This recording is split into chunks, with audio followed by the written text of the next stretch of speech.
Hello friends, good evening to one and all. आज आपण एक छान छान टॉपिक स्टार्ट करतो. टॉपिकचं नाव आहे oscillation in a state board and simple harmonic motion in NCERT syllabus. What is mean bye simple harmonic motion या चॅप्टरमध्ये आपण पाहणार आहोत. पण सर्वात सुरुवातीला मी तुम्हाला या चॅप्टरमध्ये शिकायचं काय काय आहे हे पूर्ण इंडायसेस मी क्लिअर करणार आहे बेटा. या चॅप्टरमध्ये आपल्याला काय काय शिकायचं पूर्ण इंडेक्स सांगतो बघ, लक्ष देणार. नंबर 1, सिंपल हार्मोनिक मोशन कशाला म्हणायचंय. जर तुम्हाला ते समजलं तर मग त्यामध्ये काही टाइप्स असतात. सिंपल हार्मोनिक मोशनच्या टाइप्स किती आहेत त्यामध्ये एक लिनियर सिंपल हार्मोनिक मोशन आहे, एक अँग्युलर सिंपल हार्मोनिक मोशन आहे. टाइप्स झाल्यानंतर sir simple harmonic motion perform होण्यासाठी काही नेसेसरी कंडिशन्स होत्या, त्या कंडिशन्स आपल्याला पाहायच्या.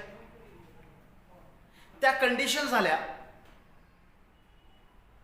नंतर आपल्याला पाहायचंय जो एखादा particle simple harmonic motion perform करतोय त्या पार्टिकलचं डिस्प्लेसमेंट, त्याच पार्टिकलची व्हेलॉसिटी, त्या पार्टिकलचं ॲक्सेलरेशन. पहा बेटा, सिंपल हार्मोनिक मोशन या चॅप्टरमध्ये जो पार्टिकल SHM परफॉर्म करतोय त्याच पार्टिकलचं डिस्प्लेसमेंट काढायचे, त्या पार्टिकलची व्हेलॉसिटी फाइंड आउट करायची, त्याचं ॲक्सेलरेशन, त्याने एक्झर्ट केलेला फोर्स फाइंड आउट करायचा आहे. या चॅप्टरमध्ये बाकी दुसरं काहीच शिकायचं नाही बेटा. न्यूमेरिकलमध्ये तुम्हाला विचारलं बाबा displacement of particle performing SHM, velocity of A particle performing SHM, acceleration of particle performing SHM एवढंच विचारतात. आणि नंतर याच्यामध्ये काय सर एनर्जीज ऑफ पार्टिकल. हा जो पार्टिकल जो सिंपल हार्मोनिक मोशन परफॉर्म करतोय बेटा त्या पार्टिकलची kinetic energy, potential energy, total energy find out करायची. लक्षात येते. मग त्यानं वर्क डन परफॉर्म केलेलं किती असेल हे फाइंड आउट करायचं. सिंपल हार्मोनिक मोशनमध्ये बस एवढं शिकायचंय. फार सोपा म्हणजे सोपा बाबा चॅप्टर आहे हा, फक्त लक्ष देणं. एक सुरुवातीला मी क्लिअर करतो बेटा what is mean by simple harmonic motion. Chapter name indicates whole information with in that chapter. बेटा तुला जोपर्यंत या चॅप्टरचं नावच कळणार नाही तोपर्यंत चॅप्टरमध्ये आहे का हे समजणार नाही. मग ऐक, simple harmonic motion. Sir harmonic या शब्दाचा अर्थ काय होतो बेटा. हार्मोनिक कशाला म्हणायचंय ज्याचा टाइम पिरियड फिक्स आहे, कॉन्स्टंट आहे, त्या मोशनला मी काय म्हणतोय हार्मोनिक मोशन. मग सर पिरियडिक मोशन असा कन्सेप्ट ऐकला याच्या आधी कोणता बाळांनो. पिरियडिक मोशन ऐकलेलं आहे.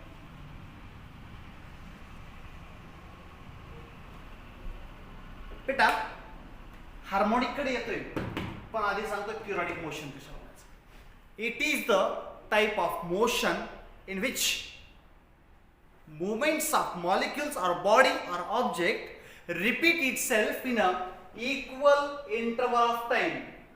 कशामध्ये equal interval of time. जर एखादा पार्टिकल स्वतःला रिपीट करतोय इक्वल इंटरवल ऑफ टाइम मध्ये तर त्यावेळेस त्या मोशनला आपण पिरियडिक मोशन असं म्हणतोय. कोणती मोशन म्हणतोय पिरियडिक. सर मग एक्झाम्पल द्या तर बेटा एक्झाम्पल असं आहे motion of the planet around the sun. It is a best example of periodic motion. Sir असं कसं होईल. सर बाबा लक्ष दे बेटा, पृथ्वीला सूर्याभोवती एक चक्कर कंप्लीट करायची आहे. किती दिवस लागतात. बरोबर 365 दिवस लागतात. मग 365 डेज हा आहे टाइम पिरियड. किती आहे 365 डेज. मग या वर्षी 365, पुढच्या वर्षी 365, नंतर 365. Sir maximum on an average 365 दिवस हा जो टाइम आहे हा कॉन्स्टंट राहतोय. म्हणून अर्थच्या मोशनला आम्ही पिरियडिक मोशन असं म्हणतो. सर अजून एक एक्झाम्पल द्या बेटा. रिस्ट वॉच आहे. घड्याळीच्या काट्याला एक चक्कर कंप्लीट करायला किती तास लागतात. ओव्हर हँडला तास काट्याला बरोबर 12 तास लागतात. जर 12 तास लागत असतील तर पहिल्या चक्रीला 12 तास, दुसऱ्याला 12, तिसऱ्याला 12, चौथ्याला 12 असं होतं का रे बेटा. नाही नाही आता सर मी फार थकलोय 12 तास नाही आता 10 तास घेणार आहे असं होतं कधी. होऊ शकत नाही. मग मला माहिती आहे सर याचा टाइम पिरियड फिक्स आहे, म्हणजे घड्याळीच्या तास काट्याची मोशन सुद्धा कोणती आहे? पिरियडिक मोशन आहे. Motion of a hour hand periodic motion. मग motion of minute hand. Sir minute hand means minute काटा, सेकंड हँड सेकंड काटा. सर तास काट्याची मोशन पिरियडिक मोशन, मिनिट काट्याची motion periodic motion. Sir second काट्याची motion periodic motion. Motion of a earth around the sun periodic motion आहे sir. Motion of a hour hand periodic motion. Motion of a minute hand, second hand, periodic motion. So all these motions are the periodic motions. Why these motions are called as periodic motion, beta? Because the type of motion in which movements of molecule or object or particles or bodies repeat itself in equal interval of time. Equal interval of time. मग हा काटा इथे वापस तिथंच येतोय equal interval of time मध्ये, मग याला आम्ही पिरियडिक मोशन असं म्हणतो. मग पेंडुलम आहे का? हा सर असा आहे. बाबा लक्ष दे, पेंडुलम बघितलाय का? हो सर. कुठं बघितलाय? बाबा घरी बघितला असेल, आपल्या कॉलेजमध्ये फिजिक्सच्या लॅबमध्ये तुम्ही बघितला पेंडुलम. असा दोरा असतो, खाली असा बॉब लटकलेला असतो. बघितला नसेल बाबा, झाडाचा आंबा लटकतोय खाली, वजनदार गोष्ट कुठं लोंबते कधी खालीच. तर बघ बेटा लक्ष दे इकडे, असा लोंबतोय खाली, लोंबतोय. मग आता हवा आली रे आली, एक आंबा आहे असा हलतोय. कधी कधी झाडाला दोन दोन आंबे असतील तर आंबा दुसरा पण असा आहे, असा हलतोय. हवा आली असा आंबा असा असं होतं कधी कधी बाळा. एक आंबा असा आणि दुसरा असा असा हलालाय, शक्यच नाही. मग दोन्ही आंबे असे हलतायत. मग जर 2 सेकंद इकडे जायला लागले तर वापस यायला किती सेकंद लागतील? 2. आधी लागले 4, पुन्हा 4, 5 लागले, 5 लागले. सर टाइम पिरियड फिक्स आहे, टाइम पिरियड कॉन्स्टंट आहे, म्हणजे ती मोशन कोणती आहे? Periodic motion. Motion of a simple pendulum, periodic motion. Sir आता याच्यामध्ये काही बुक्स मध्ये आम्ही त्याला ऑसिलेटरी पण म्हणतोय. असू देत, त्यानंतरचा पॉइंट आहे बेटा. पहिली कोणती मोशन आहे? Periodic motion. ज्याचा टाइम पिरियड फिक्स आहे त्या मोशनला आम्ही पिरियडिक मोशन असं म्हणतोय. सर आमचा हा पॉइंट क्लिअर झाला. दुसरी आहे व्हायब्रेटरी मोशन.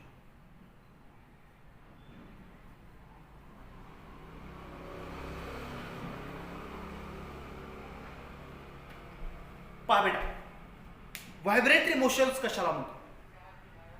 सर एक्झाम्पल सांगा. अशी मोशन ज्या मोशन मध्ये मॉलिक्युलचं मुवमेंट्स फक्त अप अँड डाऊन होत असतं. Movements of molecules only up and down. जर फक्त खालीवरी होत असेल तर त्यावेळेस त्या मोशन आम्ही कोणती मोशन म्हणतोय? Vibratory motion. सर मला नाही समजलं, एक्झाम्पल द्या. बाबा कधी अर्थक्वेक बघितलं? भूकंप. जस भूकंप होतोय, समजा आता भूकंप होतोय, बाहेर आपण पळत पळत बाहेर आपल्या घराचे येतोय आणि मोठ्या बिल्डिंगकडे आपण बघतोय. ज्यावेळेस बघतोय त्यावेळेस बिल्डिंगची मुवमेंट्स कशी होतीये? Up and down, up and down. Movements of building during the earthquake is a best example of vibratory motion. Sir एवढं आम्ही कधी बघितलंच नाही. आम्ही झोपेत असतानाच भूकंप यायचा. बाबा ज्यावेळेस तू सकाळी उठतोय, जागा होतोय, हापशाला जातोय, आहे ना? हापसा माहिती आहे? हँडपंप. आपला हात जगन्नाथ. तर बेटा हँडपंप माहिती आहे तुला? खेड्यामध्ये आपल्या गावामध्ये असतो बघा. हापसा आहे, हंडा घेतोय आणि हंडा भरायला लागतोय. हलवून दांडा भरावा हंडा. मग आमच्या लक्षात आलं सर हापसा म्हणतायत का? हो, यालाच आम्ही हँडपंप म्हणतोय. हँडपंप दादा बघा, motion up and down, up and down. Movements of molecule or particle or bodies only up and down. Sir त्या मोशनला काय म्हणतोय आम्ही? Vibratory motion. Movements of molecules vibratory motion. Movement of handpump vibratory motion. or motion of hand pump vibratory motion. Motion of a building or movements of building during earthquake vibratory motion. मग sir जेवढा वेळ वर जायला लागेल तेवढाच वेळ खाली यायला लागेल का? हो. मग आम्ही कधी काय हातात माझे बॉल असतोय, बॉल असं घेतोय, जोरात आपटतोय, खाली आपटतोय, वर येतोय, वर खाली आपटतोय, वर येतोय. सर मग बॉलची मोशन व्हायब्रेटरी म्हणू शकतोय का? हो, by neglecting the gravitational force. ही आहे व्हायब्रेटरी मोशन. सर मग जेवढा टाइम खाली जाण्यासाठी तेवढाच टाइम वर येण्यासाठी. मग याला आम्ही म्हणू शकतो का सर टाइम पिरियड फिक्स आहे म्हणजे पिरियडिक आहे का?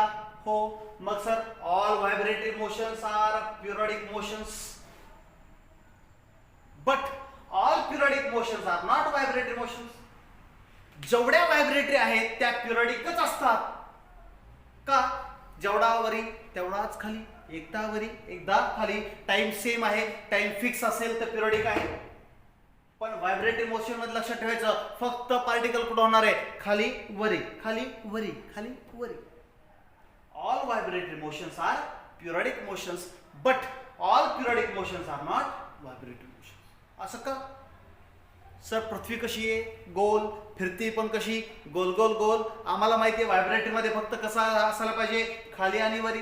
सर इथं खाली वरी होत नाही. हे पूर्ण सर्कल एंटायर एक लूप क्रिएट करते, एंटायर एक सायकल कंप्लीट करते. मी याला पिरियडिक असं म्हणतोय. सर हे पण होऊ शकतं. लक्षात आलं बेटा? पहिला पॉईंट कोणता आहे? Periodic motion. दुसरा पॉईंट क्लिअर झाला, व्हायब्रेटरी मोशन. सर आता तिसरा पॉईंट आहे ऑसिलेटरी मोशन.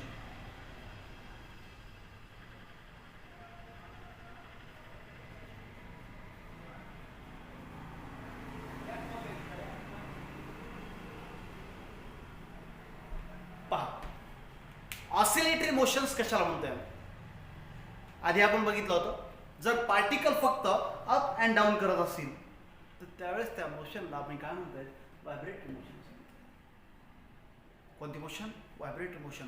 एक्झाम्पल बघितलं, movements of building during the earthquake, hand pump, movements of molecules. आणि तरीही नाही लक्षात आलं तर बाबा आपण शेतात जातोय, म्हैस बघतोय, बाबा म्हशीवर बस, म्हैस पळतीये, त्यावेळेस तुमची बॉडी अप अँड डाऊन करते. Movements of a man, when a man is right over a buffalo. In a foreign countries, when a man is right over a bullock, then the movements of bodies are called as a vibratory motions. Universal publication मध्ये हे तुम्हाला example दिलेलं आहे. माणूस बैलावर बसतो, बैल पळायला लागतो, मग माणसाच्या बॉडीच्या मुवमेंट्स और मोशन ही कोणती आहे? Vibratory motion. फील करा, लक्षात येईल. नेक्स्ट कोणती बेटा? Oscillatory motion. ऑसिलेटरी मोशन कशाला म्हणायचं? It is the type of motion in which movements of molecules either up and down or to and fro. Sir कसं होत असतं? एक तर मॉलिक्युलचे मुवमेंट खालीवरी होईल किंवा पुढं मागं होईल, खालीवरी होईल किंवा पुढं मागं, up and down, up and down, to and fro, to and fro, forward, reverse, backward, up side, down side. जर असं होत असेल तर त्यावेळेस त्या मोशनला आम्ही ऑसिलेटरी मोशन, आणि हा जो फिनॉमिना आहे या फिनॉमिनाला आम्ही ऑसिलेशन असं म्हणतोय. लक्षात येतं? मग आम्ही बघतोय सुतार मामा लहानपणी आम्ही बघायचो, त्यांच्याकडे रंदा असायचा. कधी कधी आम्ही लहानपणी आईस गोळा वगैरे खातो तर बाळांनो, त्यांच्याकडे असायचा एक to and fro, to and fro. ही जी मोशन आहे या मोशनला आम्ही कोणती मोशन म्हणतात? Oscillatory motion. कोणती मोशन? Oscillatory motion. का sir oscillatory? It is the type of motion in which movements of molecules are always to and fro, to and fro. मग आता तर म्हणला तसं up and down, up and down पण चालतं आणि टू अँड फ्रो पण चालतं. मग दोन्हीपैकी कुठली असेल तर ती आहे ऑसिलेटरी मोशन. मग कधी कधी आम्ही असं बघतोय, माझ्याकडे काय होता, एक स्प्रिंगला लटकलेला एक ब्लॉक होता, स्मूथ सरफेसवर ठेवलाय, याचं मास एम आहे. याला जोरात ओढतोय, मग याची मुवमेंट्स इकडे येते, पुन्हा वापस इकडे येते, इकडं इकडं इकडं. सर ही जी मोशन आहे या मोशनला मी ऑसिलेटरी मोशन म्हणतोय. सर का? ही to and fro, to and fro ही मोशन आहे ऑसिलेटरी मोशन. सेम टाइप मध्ये वर सिलिंगला मी स्प्रिंग बांधतोय आणि खाली एक मोठा ब्लॉक लटकतोय, याला जोरात ओढतोय, खाली बघा जोरात ओढतोय, पुल करतोय, त्यावेळेस याची मोशन कशी असणार आहे? Up and down, up and down. मग सर याचं ऍक्सेलरेशन असं असेल, याचं ऍक्सेलरेशन असं असेल. मग सर जर समजा मोशन खालीवरी किंवा पुढं मागं असेल तर त्यावेळेस त्या मोशनला काय म्हणावं मामा, त्यांना ऑसिलेटरी मोशन म्हणावं. कोणती मोशन? Oscillatory motion. मग बेटा सांग एकदा, what is mean bye oscillatory motion? It is the type of motion in which movements of molecules or particle or bodies either up and down or to and fro is called as oscillatory motion, and this phenomena is called as oscillation. लक्षात आलं? आता आमच्या लक्षात आलं sir oscillation कशाला म्हणायचंय. आणि next point आपला सुरू होतो बेटा, ते आहे simple harmonic motion. Simple harmonic motion कशाला म्हणायचं हे इथपर्यंत काही अडचण बडा अडचण असेल तर विचारत चालायचंय. सिंपल हार्मोनिक मोशन गेस करा बेटा, फार सोपं आहे. जसं नावातच आहे harmonic. Harmonic means time period fix असतो, म्हणजे त्याला पिरियडिक मोशन म्हणू शकतो का? हो. पिरियडिक बघितलं, व्हायब्रेटरी बघितलं, ऑसिलेटरी बघितलं. सर ऑसिलेटरी मोशनचं एक्झाम्पल सांगायचं विसरलात तुम्ही. ऑसिलेटरी मोशन कशाला म्हणायचंय? Sir hand pump oscillatory. सर मगाशी तर म्हणलात व्हायब्रेटरी. बेटा व्हायब्रेटरी पण आहे, ऑसिलेटरी पण आहे. लक्षात येते? पेंडुलम ऑसिलेटरी, बरोबर. सर ऑल व्हायब्रेटरी मोशन, मग movements of molecules vibratory as well as oscillatory. Sir मगाशी एक ब्लॉक घेतला, टू अँड फ्रो होतोय, ऑसिलेटरी. खालीवरी होतोय, ऑसिलेटरी. पण सर खालीवरी म्हणलं की व्हायब्रेटरी पण आहे. मग एक पॉईंट तुम्हाला लक्षात ठेवायचं आहे, all oscillatory motions, all vibratory motions are oscillatory motions. जेवढ्या व्हायब्रेटरी आहेत तेवढ्या ऑसिलेटरी असतातच, but all oscillatory motions are not vibratory motions. लक्षात येते? बघ सिंपल हार्मोनिक मोशन कशा म्हणायचं? अशी मोशन ज्याच्यामध्ये टाइम इंटरवल हा कॉन्स्टंट असतो. It is the type of motion in which movements of molecules are repeat itself in equal interval of time. याला मी सिंपल हार्मोनिक मोशन असं म्हणतो. अशी मोशन आहे ज्या मोशन मध्ये टाइम पिरियड कसा आहे? कॉन्स्टंट आहे. याला सिंपल हार्मोनिक मोशन असं म्हणतो. सिंपल हार्मोनिक मोशन मध्ये दोन type.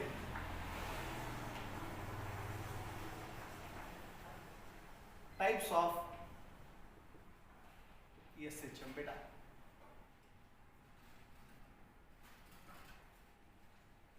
SHM means simple harmonic motion.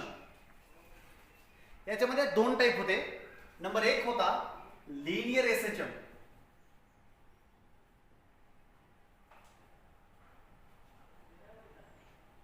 आणि नंबर दोन होता अँग्युलर SHM. आता लिनियर SHM कशाला म्हणायचंय? जर समजा असं असेल, एक स्प्रिंग आहे, मगाशी एक्झाम्पल तुम्हाला दिलेलं, हा ब्लॉक मास m, स्प्रिंगला स्प्रिंग आहे, याच्यावर याचा ऍक्सेलरेशन होतं. To and fro, to and fro हे मोशन कोणते आहे? Simple harmonic motion. पण ऑसिलेटरी मोशन, ऑसिलेटरी मोशन म्हणजे आता याच्यामध्ये सिंपल हार्मोनिक का म्हणायचंय? जेवढा वेळ ब्लॉकला इकडे येण्यासाठी लागेल तेवढाच वेळ या डायरेक्शनला लागेल. टाइम पिरियड कसा आहे बेटा? सेम आहे, म्हणजे हार्मोनिक मोशन आहे. टाइम पिरियड जर फिक्स असेल तर हार्मोनिक मोशन आहे. टाइम पिरियड व्हॅरी झाला, नॉन हार्मोनिक मोशन. पण याच्यापेक्षा सोप्या भाषेमध्ये सांगतो बेटा, कधी जर एखादी इक्वेशन असेल, त्या इक्वेशन मध्ये जर इक्वेशन साइन आणि कोसाइनच्या फॉर्म मध्ये दिलेलं असेल, मग साइन आणि कोसाइन फॉर्म मध्ये जर फंक्शन साइन कोसाइन मध्ये असेल तर आपलं हार्मोनिक इक्वेशन आहे किंवा ती मोशन आहे ती हार्मोनिक आहे. जसं x = a sin omega T. मग सर ओमेगा टी हा आहे हार्मोनिक फंक्शन आहे. कोसाइन असेल कॉस ऑफ ओमेगा टी. जर साइन कॉस फक्त एक असला पाहिजे, एक इक्वेशन मध्ये एकच, त्याला हार्मोनिक फंक्शन असं म्हणतोय आम्ही. Sine of theta, cos of theta, these are the harmonic functions. याला आम्ही काही काही बुक्स मध्ये sine of omega t plus theta और phi, cos of omega t plus theta or phi. These are the harmonic functions. मग आता जर equation मध्ये हे दोन नसतील किंवा एक नसेल याच्यातला तर इक्वेशन हे नॉन हार्मोनिक असते. Linear simple harmonic motion, it is the type of harmonic motion in which movements of molecules repeat itself in equal interval of time. It is the type of motion in which movements of molecule or object repeat itself in a equal interval of time in a or along straight line path. कोणत्या path मध्ये बेटा? Along a straight line path. जर तो एका straight line path मध्ये स्वतःला repeat करत असेल इक्वल इंटरवल ऑफ टाइम मध्ये तर त्यावेळेसच त्या मोशनला आम्ही काय म्हणतोय? Simple harmonic motion. पण कोणती बेटा? Linear simple harmonic motion. पुन्हा एकदा ऐक बेटा. What is mean bye linear simple harmonic motion? It is the type of harmonic motion in which molecules repeat itself in equal interval of time along a straight line path. जर path straight line असेल तर linear आहे. Path जर angular असेल, कर्व्हिलिनियर असेल, त्याला आम्ही angular simple harmonic motion असं म्हणतो. मग सर याचं एक्झाम्पल काय? हे काय बेटा एकदा example. Sir motion of A block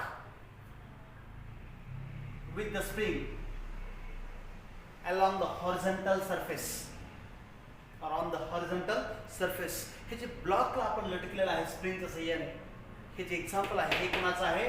linear simple harmonic मोशनचं आहे. मग दुसरी एक आहे अँग्युलर सिंपल हार्मोनिक मोशन. कोणती आहे? Angular simple harmonic motion. तर अँग्युलर सिंपल हार्मोनिक मोशन कशाला म्हणायचं? It is also type of motion, harmonic motion, in which an object repeat itself in a equal interval of time. Time कसा आहे? Equal interval of time along the curvilinear path. कोणता path आहे? Curvilinear path or angular path. मग आमच्याकडे आंबा होता, असा लटकायला होता. सर आंबा असं जातोय, दुसरा आंबा असं जातोय. सर यांचा पाथ स्ट्रेट लाईन आहे का? नाही सर. हा तर सर अँग्युलर पाथ आहे और कर्व्हिलिनियर पाथ आहे. म्हणून बेटा त्या मोशनला आम्ही अँग्युलर सिंपल हार्मोनिक मोशन असं म्हणतो. महत्वाचा पॉइंट कोणता आहे? Along the curvilinear path. मग सर एक्झाम्पल सांगा ना. तर बेटा बघ हे एक्झाम्पल. हा आहे सिलिंग, माझ्याकडे हा आहे पेंडुलम, असा लटकतोय बाबा, इथं जातोय. सर ही जी मोशन आहे त्याची, हे पाथ कोणता आहे? अँग्युलर पाथ और कर्व्हिलिनियर पाथ. सर ही जी मोशन आहे त्या मोशनला आम्ही म्हणतोय अँग्युलर सिंपल हार्मोनिक मोशन. लक्षात येते? Linear simple harmonic motion, angular simple harmonic motion. हे झाले types of simple harmonic motion. किती होते बेटा? दोन. जसं ऑसिलेशन मध्ये दोन टाइप होते, फ्री ऑसिलेशन आणि फोर्स ऑसिलेशन. त्याला आम्ही डॅम्प्ड ऑसिलेशन असं म्हणतोय. ते आपण नंतर पाहणारच आहोत बाळांनो. आधी बघतोय आपण सिंपल हार्मोनिक मोशन कशाला म्हणायचं. त्यामध्ये एक होता types of simple harmonic motion, linear simple harmonic motion, आणि दुसरा होता angular simple harmonic motion. Block लटकला स्प्रिंगला, पुढं मागे करतोय, लिनियर आहे. झाडाचा आंबा हवाले फिरतोय, लटकतोय, हालतोय, डुलतोय. Sir angular simple harmonic motion आहे. नेक्स्ट पॉइंट कोणता आहे बघा आता बाळा. Necessity conditions for simple harmonic motion. Simple harmonic motion perform होण्यासाठी कंडिशन्स आहेत काही? हा सर. कोणत्या कोणत्या?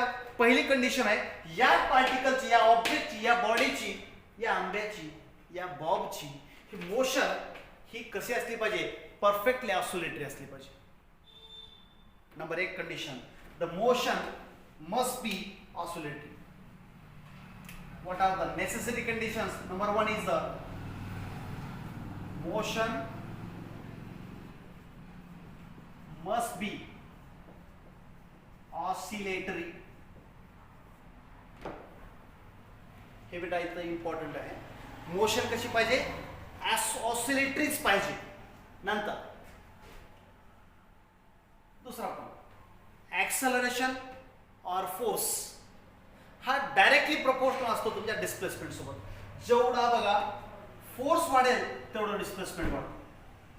पण कंडिशन अशी आहे की दोघांची डायरेक्शन अपोजिट असते. Acceleration and displacement both are in opposite direction. दुसरा तिसरा पॉइंट इम्पॉर्टंट आहे, द एक्स्ट्रीम पोझिशन्स. आता याच्या इथपर्यंत आहे मॅक्झिमम इथं डिस्प्लेसमेंट इथपर्यंत होऊ शकते. ही आहे एक्स्ट्रीम पोझिशन आणि इथं जवळ आला तर मॅक्झिमम इथपर्यंत येऊ शकतो. सर ही झाली मेन पोझिशन, ही एक्स्ट्रीम, ही एक्स्ट्रीम. शेवटची पोझिशन ही वेल डिफाईन असली पाहिजे. Extreme position is a well define. कशी देते मी या कंडिशन. किती कंडिशन, 3.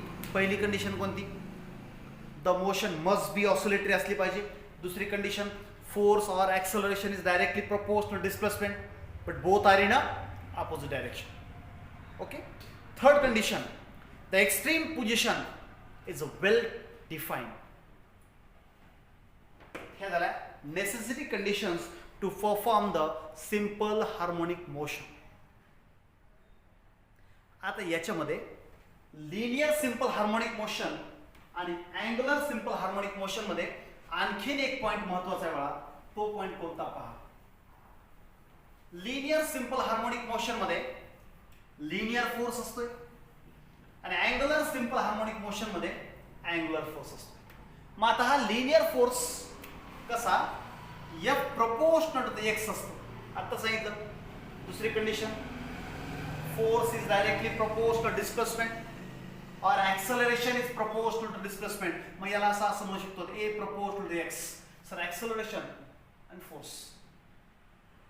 पण both are in opposite direction म्हणून मायनस साइन देतोय. Sir negative sign indicate the both are in opposite direction. मग याला मी F is equal to minus kx म्हणलं तरी चालतं. आणि इथं sir A is equal to सुद्धा मायनस kx. गरजच नाहीये सर, हे लक्षात ठेव बेटा. F is equal to minus kx कोणासाठी, sir linear simple harmonic motion असेल तर. आणि इथं अँग्युलर असेल तर सर अँग्युलर फोर्स म्हणजे कोण बेटा, टॉर्क. कोण असतो, torque. Torque angular force is directly proportional to, हे डिस्प्लेसमेंट आहे लिनियर आणि डिस्प्लेसमेंट असणार होता अँग्युलर. सर बेपा लिनियर डिस्प्लेसमेंट हे आहे अँग्युलर डिस्प्लेसमेंट. लक्षात दे बेटा, angular displacement theta. Sir torque आहे मामा, दोघांमध्ये opposite direction, negative sign indicate both are in opposite direction. मामाला अलर्जी, वाकड्याची चोलटा काढलं सर. आणि मायनसला minus c into theta where c is the twist constant. बेटा कोणता कॉन्स्टंट आहे हा, ट्विस्ट कॉन्स्टंट. सर मग वरचा के सांगा. बाबा तुला माहितीच आहे हा वरचा कोण आहे, हा आहे स्प्रिंगचा कॉन्स्टंट. कोणता कॉन्स्टंट आहे, spring constant. Where k is the spring constant. F is equal to minus kx आणि tau is equal to minus k into theta. Sir मग याला या फॉर्म मध्ये आहे का, alpha proportional to minus theta और alpha is equal to minus c into theta. Sir alpha angular acceleration, angular displacement, linear acceleration, linear displacement. पहा बेटा एवढं सोपं आहे की तुम्ही विचार करू शकत नाहीत. हा SHM चॅप्टर आपला बेटा फार म्हणजे फार सोपा आहे. याला आपण मॅक्झिमम 5 लेक्चरमध्ये हे पूर्ण टॉपिकच कव्हर करू शकतो. याचे न्यूमेरिकल्स एवढे सोपे असणार, फक्त हे लक्षात ठेवायचं बेटा हे इक्वेशन. आता इथून पुढचे जेवढे काही डेरिव्हेशन्स आहेत ते फक्त या दोघांवर आहेत. आणि आता नेक्स्ट पिरियडमध्ये बघणार आहोत आपण बाळांनो कंपॅरेटिव्हली स्टडी. कशी स्टडी करायची आपल्याला, कंपॅरेटिव्ह स्टडी करायची आहे लिनियर SHMची आणि अँग्युलर SHMची. तर आम्ही 2 पार्ट्स मध्ये स्प्लिट करतोय, लिनियर सिंपल हार्मोनिक मोशन आणि अँग्युलर सिंपल हार्मोनिक मोशन. मग याचं डिफरन्शियल इक्वेशन काय, याचं डिफरन्शियल इक्वेशन काय, याचं ऍक्सेलरेशन इक्वेशन काय, याचं काय असणार आहे, याचा डिस्प्लेसमेंटचा फॉर्म्युला काय, याचा काय असणार आहे, वेलोसिटी काय, अँग्युलरची व्हेलॉसिटी काय, याचं ॲक्सलेशन जेवढं आपल्याला करता येईल तेवढं एवढं सोप्या पद्धतीनं सांगेल बेटा. लक्ष देऊन ऐकायचं आहे. ऑन युअर रिक्वेस्ट मी समोर आलो बेटा.